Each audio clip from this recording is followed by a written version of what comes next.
seperti minyak, tepung, dan dulu sih kita ada beras dan teh gitu.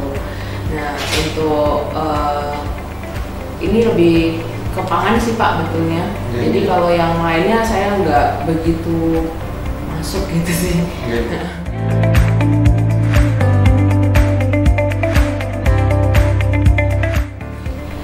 Dulunya ini dulu sebenarnya perusahaan ini dari Papa dan Mama.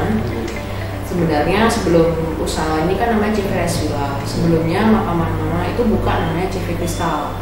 Nah di Kristal ini kan lebih ke retail dan grosir.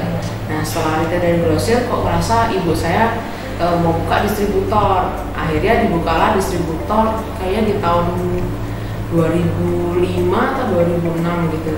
Nah setelah itu dibuka terus dijalankan di sana tapi nggak begitu serius, masih kecil sekali dan dulu tempatnya kita nggak di sini, di belakang yang Mitra 10 kecil.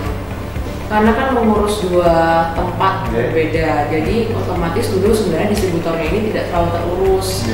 Terus mereka kan lebih ke main income-nya di Kristal. Gitu. Terus setelah dibuka distributor ini sudah berjalan beberapa tahun, bergonta-ganti kepala, manajer ya kan. Terus kok nggak maju-maju ya. Terus habis itu akhirnya di tahun saya sudah lulus, dulu kan Papa sakit, akhirnya adik saya take over Kristal, saya datang, saya take over Resvilla. Di tahun baru 2 tahun sih kita berjalan, ya lumayan ada peningkatan.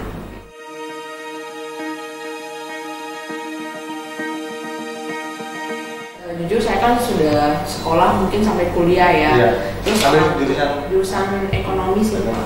Terus tapi dari sisi orang tua juga kan mereka kan nggak sampai segitunya kuliah. Nah terus saya melihat mereka dengan gigih memperjuangkan perusahaan ini untuk sampai bisa saya ke luar negeri juga dengan adik saya luar negeri. Kok ya maksud saya nih istilahnya eman ya, kenapa nggak diteruskan, dan kalau memang nggak bisa pasti ada acara di kedepannya bagaimana caranya, ya kita belajar dari pengalaman.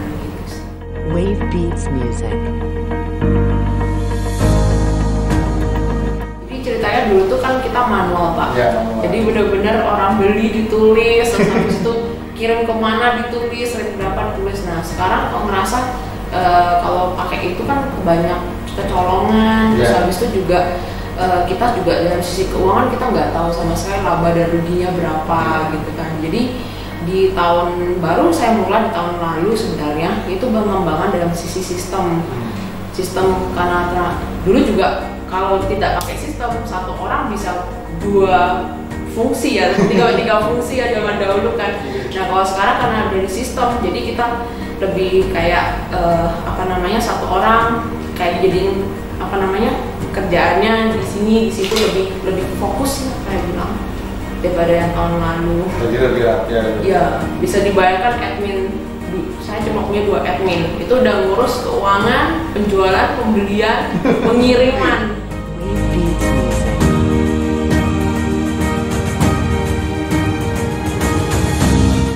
Saya lahirnya di Banyuwangi, umur 1 tahun sudah di Denpasar, sekolah juga di Denpasar sampai kelas 6.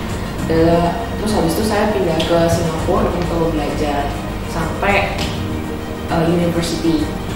Nah orang tua sih mendidik saya itu walaupun mereka mampu dalam sisi hal lain, maksudnya kita mau apa kita pasti diadakan, tapi mereka tuh selalu menanamkan ke diri kita kalau ini adalah barang sementara gitu loh. Jadi dalam sisi itu kalau kita nggak bekerja keras di saat ini, ke depan ya ini akan habis.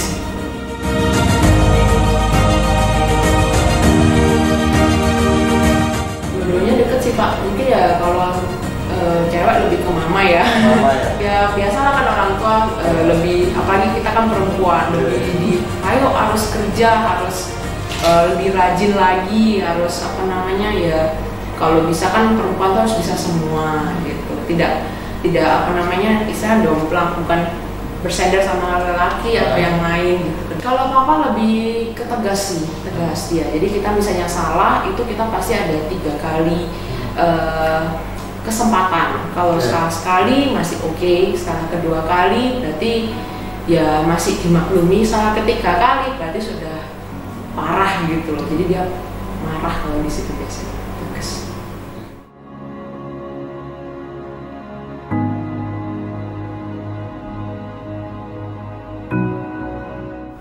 Saya meyakin dua-duanya sih Pak. Kalau dalam sisi campur tangan orang tua iya, dalam campur tangan Tuhan pasti juga iya, karena kan kalau saya believe kalau setiap orang itu punya rezekinya masing-masing.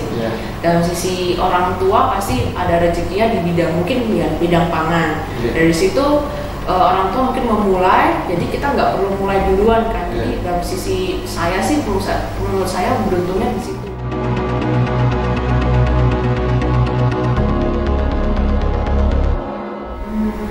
Kalau saya bilang sih jangan mudah putus asa, terus jangan maksudnya lebih apa ya, jangan stop untuk mencari tahu, belajar lebih banyak lagi. Dalam sisi sekarang kan dunia ini kan globalisasi, sekarang juga digital marketing juga lebih apa namanya lebih dimajukan, jadi belajar terus lah kita jadi orang tuh, jangan stop belajar sampai sini aja, jangan merasa puas